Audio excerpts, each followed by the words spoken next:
오늘 말씀은 누가복음 5장 1절부터 11절까지 말씀, 깊은 곳으로 나아가서 자기의 모습을 찾은 사람들, 이란 제목으로 은혜 나누고자 합니다. 본문 말씀은 예수님께서 누구나 인생을 살면서 자신이 누구인지를 알지 못하게 됩니다.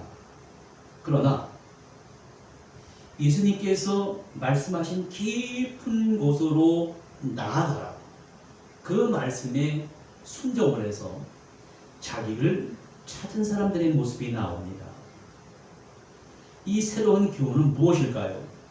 먼저 예수님의 말씀을 듣기 위해 수많은 사람들이 모여들었습니다. 예수님이 전하시는 말씀은 지금까지 있던 기존의 제사장이나 바리새인들이나 종교 지도자들에게는 찾아볼 수 없었던 스타일입니다. 구체적으로 이 이야기는 우리 마음속 깊은 곳에 감춰져 있는 잃어버린 자기를 찾는 일입니다. 예수님은 호숫가에서 밤새도록 고기를 잡았으나 한 마리도 잡지 못한 제자들을 보시고 그 시몬의 배 앞에 다가가서 이렇게 말을 전했습니다. 당신의 배를 나에게 빌려줘서 그 배 위에 올라가서 많은 무리에게 말을 전할 수 있도록 하게 해달라. 베드로는 단번에 거절할 수 있는 상황이지만 지금 수많은 사람들이 예수라는 랍비 앞에 모여 있습니다. 거절할 수가 없습니다. 그래서 예수님께서 자기의 배에 올라오셔서 말씀을 전하도록 허락하셨습니다.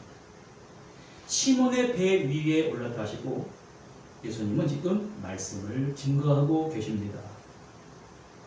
사람은 누구나 자기에게 주어진 시간과 운명을 선택할 권리가 있습니다. 예수님은 시몬의 배를 빌려달라고 했습니다. 시몬의 배는 시몬 한 사람의 소유입니다. 매일 배를 가지고 저 바닷가로 나가서 어망을 던져서 고기를 잡는 어부였습니다. 밤새도록 힘든 일을 하고 아무런 수확도 없이 그물을 말리고 있는 중에 예수님께서 배를 빌려달라고 하는 것은 상대방을 불쾌하게 하는 일입니다. 그러나 자신의 감정을 가라앉히고 예수님의 요청을 받아들인 것은 베드로의 선택이었습니다. 한 사람의 삶이란 수많은 선택들의 연속입니다. 그러나 우리가 매주 마주하는 사람들은 자기도 모르게 무의식적으로 자신이 선택한 일에 대해서 감정적인 말을 하게 됩니다. 사람은 언제 이 감정적인 말이 나오게 되냐면 자신에게 주어진 환경에 적응이 제대로 되지 않는 상태에서 감정을 품게 됩니다. 이 모습은 감정이 섞이고 불쾌한 말이 나오게 되는 모습은 원래 자기의 모습이 아닙니다. 자신의 모습이 아닌 가짜 자아가 겉으로 드러난 상대방과 더 큰 문제를 몰고 가게 하면서 결국은 서로의 감정을 폭발해버리게 만들어버립니다. 그러나 오늘 성경의 말씀은 어떠한 사람이 운명을 가를 수 있다는 가르침입니다. 감정을 억제하고 상대방이 제시한 문제에 대해서 신중하게 받아들이는 모습이 올바른 모습이라고 말씀합니다. 그래서 시몬은 묵묵히 예수님의 요청에 순종을 합니다. 시몬의 배에 올라타셨습니다. 배는 바다를 항해하는 수단입니다. 오늘 우리의 인생을 항해하는 교통수단입니다. 시몬은 그 다음에 펼쳐질 일을 할 수가 없습니다. 자신이 선택한 일에 대해서 비참해질 수도 있고 행복해질 수도 있습니다. 성경은 그 다음에 벌어지는 일을 이렇게 소개하고 있습니다. 두 번째 모습은 예수님께서는 익숙한 자신의 환경으로부터 탈출하라고 하십니다. 예수님은 베드로에게 당신은 매일매일 당신의 배를 타고 나가서 베드로 네가 원하는 곳에 그물을 내려 고기를 잡았지만 오늘은 내가 원하는 곳에 깊은 곳으로 가서 그물을 내려보지 않겠는가, 이런 말을 했습니다. 시몬은 이 예수님의 말씀 앞에 내가 이 바다 전체를 알고 있는 사람인데 젊은 유대인 랍비가 돈을 많이 벌 수 있는 방법을, 물고기가 많은 것을 알려주겠다고요? 이 말씀이 무슨 뜻이냐면 예수님이 시몬에게, 오늘 여러분과 저에게 말씀해주는 의도는 내 자신의 생각과 과거의 기억과 추억을 잊어버리라는 것입니다. 그럼 많은 사람들은 어디서 실수하냐면 자신의 세계에서, 자신의 기억과 추억의 세계 속에서 살아가기를 좋아합니다. 자신도 모르게 무의식적으로 지나간 추억의 포로로 잡혀 살아가는 사람들이 많이 있습니다. 어떤 사람은 영원히 과거에 묶여 있어요. 새로운 상황이 벌어진다 해도 이해하지 못합니다. 왜냐하면 오늘 나에게 벌어진 새로운 상황들을 새롭게 해석해야 되는데 옛날에 있던 아픈 기억과 추억으로 해석하는 거예요. 지금 예수님은 베드로에게, 시몬에게 말씀하십니다. 오늘 이 현실이란 상황에 잘 적응하기를 원한다면 네 기억으로부터 떨어져야 된다. 그것을 4절에 깊은 곳으로 가기 위해서 해변으로부터 애써서 힘써서 나와서 깊은 곳으로 나아가야 된다는 것입니다. 지금 예수님은 시몬에게 자신의 일상에서 탈출하라고 합니다. 쉬운 일이 아닙니다. 과감히 떠나는 일, 단절하는 행위입니다. 왜 떠나라 그럴까요? 사람은 누구나 자신의 익숙한 환경, 습관에 안주하는 것이 행복하다고 착각합니다. 왜냐하면 그 생활이 나에게 편안하기 때문입니다. 그리고 혁신적이고 창조적인 일을 위한 첫걸음은 익숙하고 편한 과거의 모든 것을 과감히 벗어버리는 용기에서 시작이 됩니다. 베드로는 그러면 나에게 익숙한 생활 환경을 떠나서 어디로 가라는 말씀입니까? 예수님은 깊은 곳으로 가라고 합니다. 깊은 곳의 원로의 뜻은 바토스란 헬라어 말인데 이 말은 무시무시한 곳입니다. 당시 헬라 사람의 바다의 여신, 깊이도 없는 가득한 심양 깊은 곳이에요. 그곳에 가서 그물을 던지라는 거예요. 시몬은 깜짝 놀라서 예수님의 말씀을 부정합니다. 우리가 밤새도록 애썼으나 한 마리 못 잡았습니다. 내 환경을 떠나는 게 익숙치 않습니다. 그러나 예수님께서 이 환경을 탈출하라고 하시니 좀 겁이 나요. 그러나 용기를 내서 내가 한번 해보겠습니다.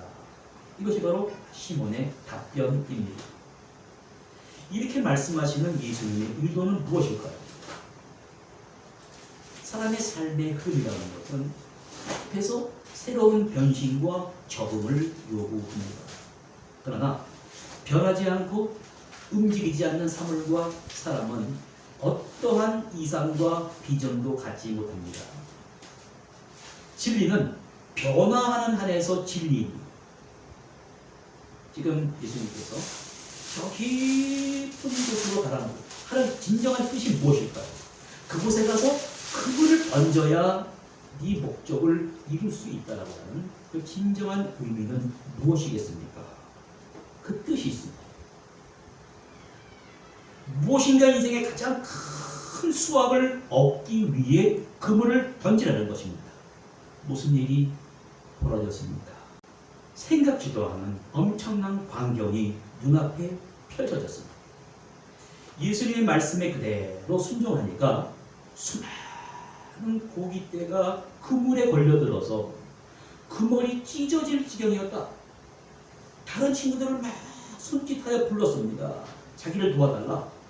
그 그물이 찢어질 정도로 물고기를 2배 가득히 채웠는데 그 배가 가라앉을 지경이 되었다는 거예요. 자, 이 모습을 보고 시몬 베드로의 반응이 굉장히 특이하게 나타납니다. 돈을 많이 벌었다고 기뻐하는 게 아니에요. 예수님이 말씀하신 깊은 곳으로 나가서 그물을 던진 결과를 보고 베드로는 무엇이라고 그러냐면 무릎을 꿇습니다. 무릎 앞에 엎드렸습니다. 이는 자신을 부정하는 행위입니다. 과거의 시몬을 버리는 행위입니다. 그래서 주님, 나에게 떠나주십시오. 나는 죄인입니다. 여러분, 엄청난 돈을 많이 벌었는데 왜 자신을 죄인이라고 말하는 것일까요? 그리스어의 죄인이라는 뜻은 하마르톨로스입니다. 이 단어의 정확한 뜻은 활을 쏘았는데 활이 정확히 날아가서 관역이 맞아야 되는데 관역을 빗나가는 거예요. 자, 히브리어에서 죄를 짓다는 말이 바로 이 활이 관역을 빗나가다는 말입니다. 하나님 우리 각자에게 묵묵히 걸어가야 할 인생의 항로를 주셨는데 그 길을 올바로 찾아가야 되는데 올바른 목적지를 벗어나서 결국은 실패한 죄인으로 전락했다는 것입니다.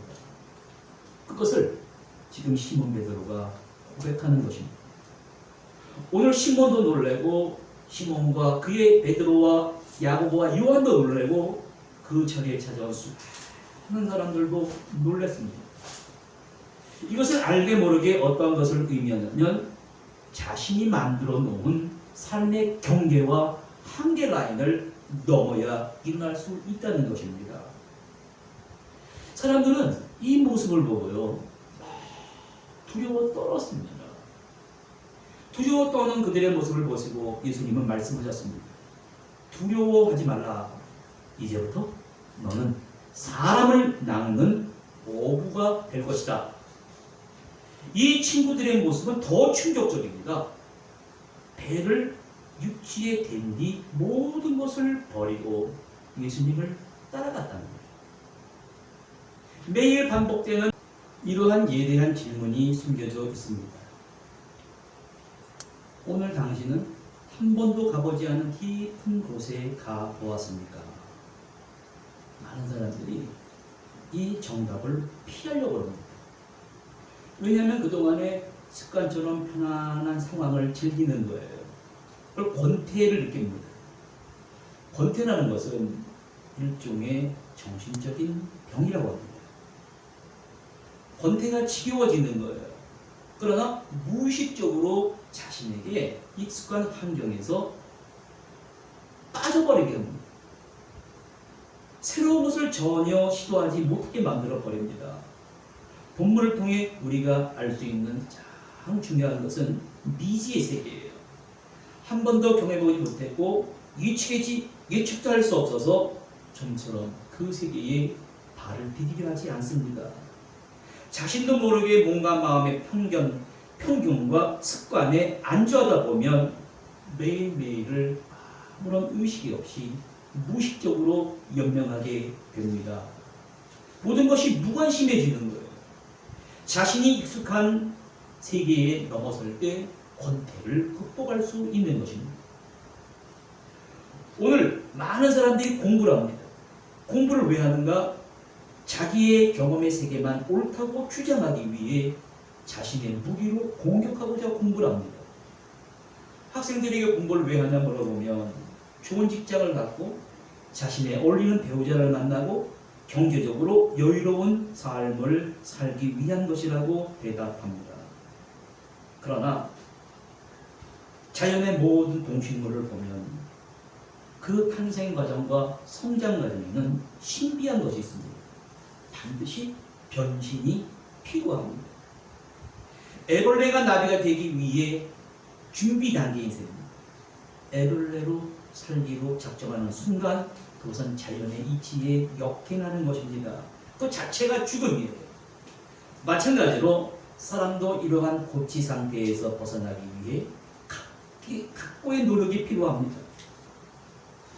불행히도 많은 사람들은 자신들이 만들어 놓은 높은 것, 미덕, 내가 도전해서 얻는 저 꿈, 내가 성취해서 얻고 나면 무슨 일이 벌어지냐면 높은 정상에 올라갔다고 여깁니다. 그리고 그 정상은 사람을 더 앞으로 나아가지 못하게 합니다. 그러는 동안에 자신의 진정한 행복은 찾지 못하고 미래 어딘가에 있을 것이다. 그래서 우리가 원하는 왕국은 희망을 품지만 그 왕국은 절대로 오지를 않습니다. 주님께서는 오늘 베드로와 야고보와 요한, 오늘 우리에게 잘못된 인생의 행복을 멈추라고 하십니다. 새로운 행복을 추구하는 왕국을 만들라고 하십니다. 이 세 제자를 보십시오. 주님이 가르치는 영적인 권위 앞에 자신의 생각과 자신의 정신세계와 마음속에 깊이 쌓여있는 그 전통과 습관과 한계를 깨트리기 시작했습니다. 자신이 경험한 익숙한 세계를 넘어서 깊은 곳으로 나가서 자기의 진정한 모습을 찾게 된 것을 이렇게 보여줍니다. 11절에 그들은 배들을 육지에 대고 모든 것을 버려두고 예수를 따르니라. 주님께서는 오늘 우리가 타고 가는 인생을 항해하는 배에 같이 타시기를 원하십니다. 같이 가자는 거예요. 같이 인생을 항해하는 것이지 내가 혼자 할 수 없다는 것입니다. 주님은 지금 함께 제자들의 전에 가졌던 그러한 마음과 정신세계를 고치시는 훌륭한 가르침을 베푸시고 계십니다. 오늘 우리는 이 세 제자들처럼 익숙한 환경과 습관과 전통에서 멀리 떠나서 예수님께서 말씀하시는 저 깊은 곳으로 나가서 진정한 주님이 원하시는 자신의 모습을 찾으시는 성도님 되시기를 간절히 바랍니다. 기도하시겠습니다. 하나님 아버지, 오늘 우리가 인생을 항해하는 배는 참으로 풍랑이 심하게 치고 있습니다. 눈에 보이지 않는 작은 바이러스 하나가 우리의 모든 일상생활을 힘들게 하고 멈추게 하고 있습니다. 주님은 오늘 우리의 인생에 항해하는 문제를 해결해 주시는 줄 믿습니다. 코로나 바이러스가 우리에게 와서 힘들게 하는 그 원인이 무엇인지 우리는 주님의 말씀대로 이제까지 한 번도 가보지 않은 깊은 곳으로 과감히 모험을 함으로써 발견하게 하여 주시옵소서. 베드로는 주님의 말씀에 순종하면서 그물이 찢어질 정도로 잡히는 물고기의 양을 보고 주님, 나는 죄인입니다 하고 이전에 죄인의 잘못된 습관과 편견을 다 버렸습니다. 우리도 주님의 말씀에 순종하여 깊은 곳으로 나가 우리가 잃어버린 자신의 고귀한 말씀을, 고귀한 모습을 말씀을 통해 발견하게 하여 주시옵소서. 예수 그리스도 이름으로 기도드립니다. 아멘.